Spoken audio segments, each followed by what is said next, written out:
South India shopping mall, the wedding మంత్ర, సరికొత్త wedding collection, south India shopping mall.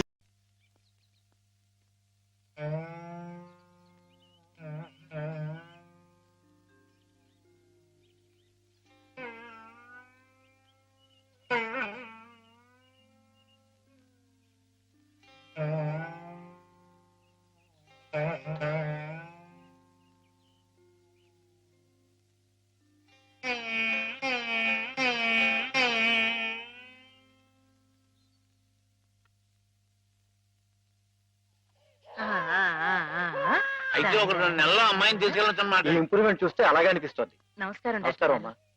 ఆమెను పిలిపిస్తాను, కూర్చోండి. హేమ పరిస్థితి మెరుగైందని విన్నాను. అంతా నీ చలవే మాధవ. నాదే ఉందండి, అంతా పయోడు దయ. హలో మాధవ. నమస్కారం డాక్టర్ గారు. ఎక్కడయ్యా? అయ్య బాబాయ్, ఇక్కడ అండి. ఏమిటి సంగతి? ఇది ఇంప్రూవ్ ఇదంటే ఎస్ డాక్టర్.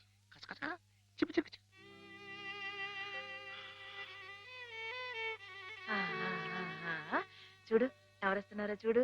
ఇన్ని హేమా, నేనే మీ అత్తయ్యని. మావి కూడా వచ్చారు. నేను మావయ్యని. నీకోసం పాపాయిని కూడా తీసుకొచ్చాను. చూడు, కాస్త ఒళ్ళు చేసింది కదా.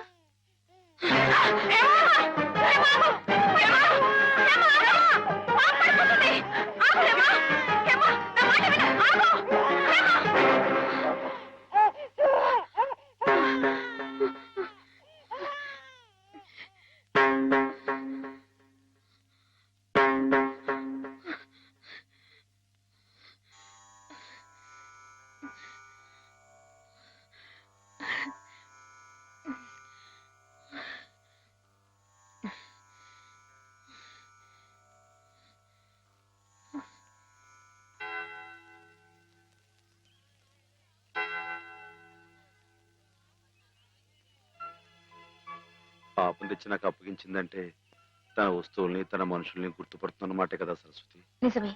మామూలు మనుషుల్లో ఒకరి మీద ఒకరికి అభిమానం ఎందుకు ఎలా కలుగుతుందో తెలియనట్టే ఈ పేషెంట్స్ లో కూడా ఒకరిని చూస్తే అలా దగ్గరైపోతారని డాక్టర్ గారు కూడా మీ ఇద్దరి గురించి అనుకుంటున్నారు. మిగతా వారి ప్రమేయం లేకుండా మీ ఇద్దరే కలుసుకునేలా ఏర్పాటు చేస్తాను. ఆమెలో పాత జ్ఞాపకాలు మళ్ళీ చిగురించేలా ప్రయత్నం చేయకూడదు. నేనే నిన్న సహాయం అడగాలనుకున్నాను సరస్వతి, కానీ నేను చేస్తున్న ఈ చిన్న పని ఆమె గురించి మీరు ఇక్కడ అనుభవిస్తున్న బాధ కన్నానా? ఏమిటో. ఆ పిచ్చివాడు సరస్వతి ఎప్పుడు అలాగే మాట్లాడుకుంటూ ఉంటారా? మాట్లాడుకోరే పాపం. మరి మాట్లాడుకోపోతే ఎందుకు పెదవులు అలా కదులుతున్నాయి? మాట్లాడుకుంటే కాళ్ళు కదులుతాయి కానీ పెదాలు ఎందుకు కదులుతాయిరా? ఓహో. పిచ్చి వేషమా? అబ్బో, నువ్వు కూడా కొట్టేవే. పిచ్చి నీకా నాకా? ఓహో, పిచ్చి నాకే. అమ్మో.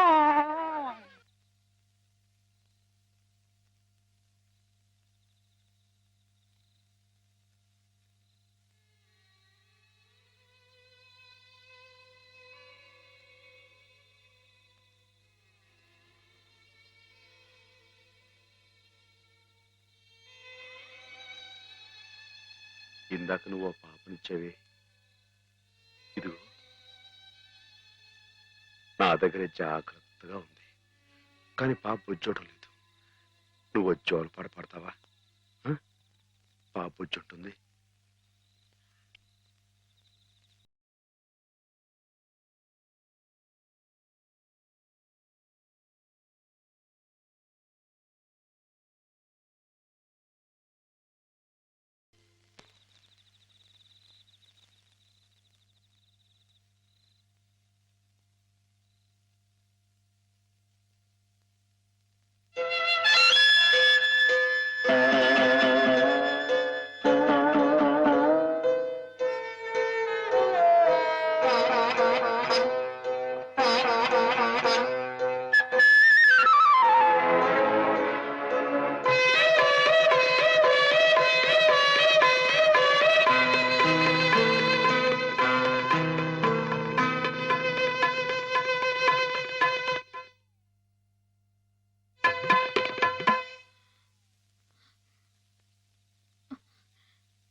సరస్వతి, హేమా,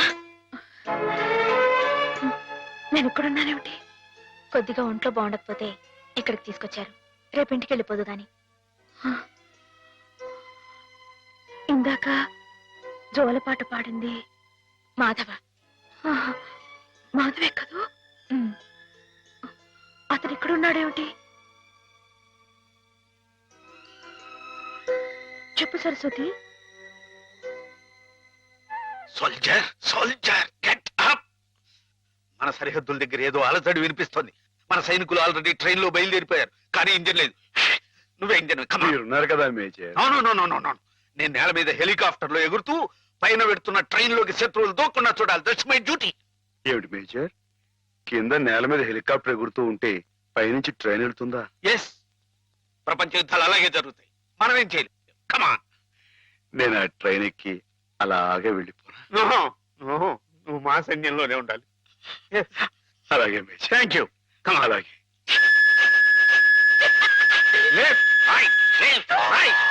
నీకోసం ప్రాణాలకు తెగించి అంత కష్టపడ్డాడమ్మా మాధవ. నేను వెంటనే మాధవ చూడాలి. నన్ను తీసుకెళ్ళవ సరస్వతి. అలాగే.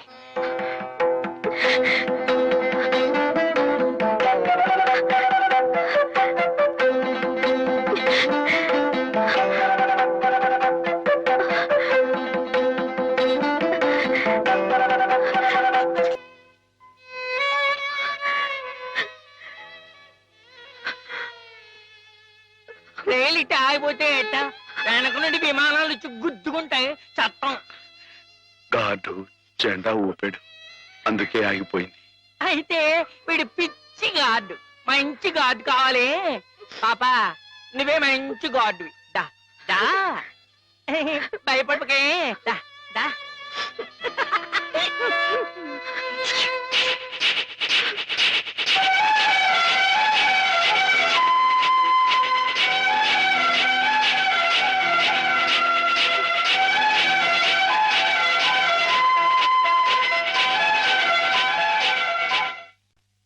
నాన్న, మా పెళ్లికి ముహూర్తం పెట్టించమని సిద్ధాంత్ గారికి చెప్పావా? అవునరా, బావ పోయి అప్పుడే ఏడాది కావస్తుంది. సంవత్సరం తిరగకుండా అమ్మాయికి పెళ్లి చేస్తే ఆయనకి కన్యాదాన ఫలం కలుగుతుందట. మరి పక్షం రోజుల్లో సంవత్సరం రాబోతుంది. అందుకే ఈ లోపల ఏదైనా మంచి ముహూర్తం ఉంటే చూడండి అని చెప్పాను. వద్దు నాన్న, నువ్వేం తొందరపడకు. ఏమిట్రా, హేమకు పూర్తిగా నయమైపోయింది, రేపు ఇంటికి తీసుకెళ్లిపోవచ్చని కూడా చెప్పారుగా. ఏమైనా హేమన్ నాకు ఇచ్చి చేయడం న్యాయం కాదు. న్యాయం కాదా? అదేమిట్రా?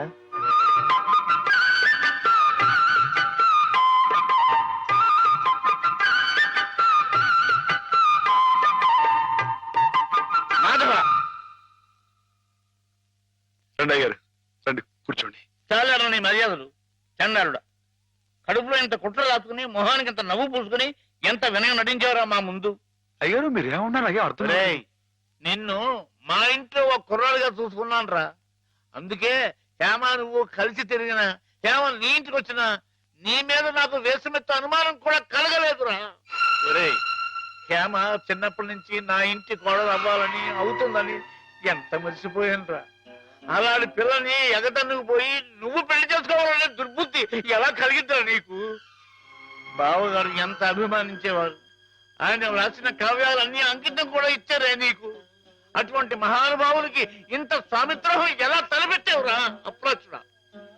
ఒరే, ఆయన బ్రతుకుంటే ఇప్పుడురా నీ దురాలోచన తెలిసి గుండె పగిలి సచ్చుండేవాడు రా. ఇంకా ఎందుకురా వెధవ బ్రతుకు? ఛీ!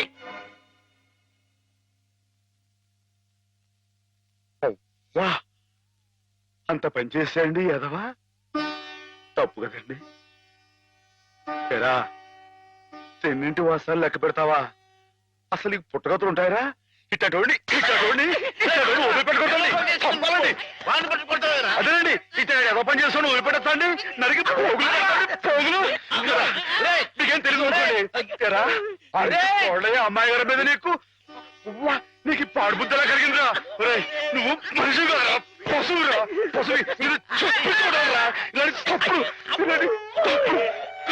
చేస్తారు.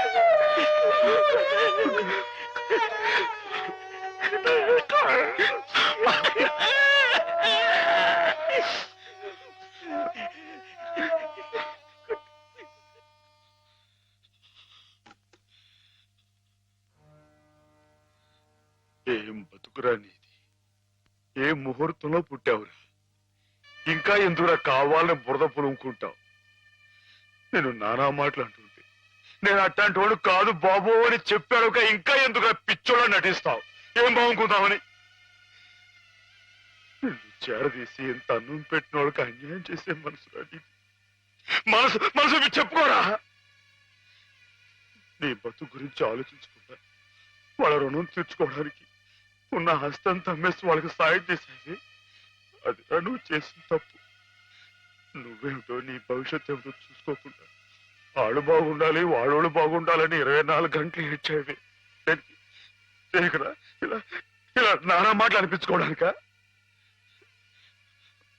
అమ్మాయి గారు అని ఒక దేవతలా చూసుకున్నావే, తడి దేవత సొంత చేసుకునేంత సౌభాగ్యుడురా. మాటలు పిచ్చలవా? నీ బతుకి ఓ తోడు కావాలని కూడా చూసుకోకుండా అమ్మాయి గారికి మంచి తోడు దొరికిందని తెగ సంబరపడిపోయావే. దేనికిరా? దేనికి ఇలా పిచ్చోళ్ళ మధ్య నరకేతం అనిపించడానిక? ఏదో ఓ తాగుబోతే అథవా నానా కూతురు కూర్చోడంటే వదిలేయచ్చు, కానీ చిన్నప్పటి నుంచి నువ్వెవరో నువ్వేంటో తెలుసునా? ఆ పెద్ద అన్నారే మాట అన్నారంటే ఒరే మాధవా, నిన్ను ఆ దేవుడు కూడా అర్థం చేసుకోలేదురా. అర్థం చేసుకోలేదు.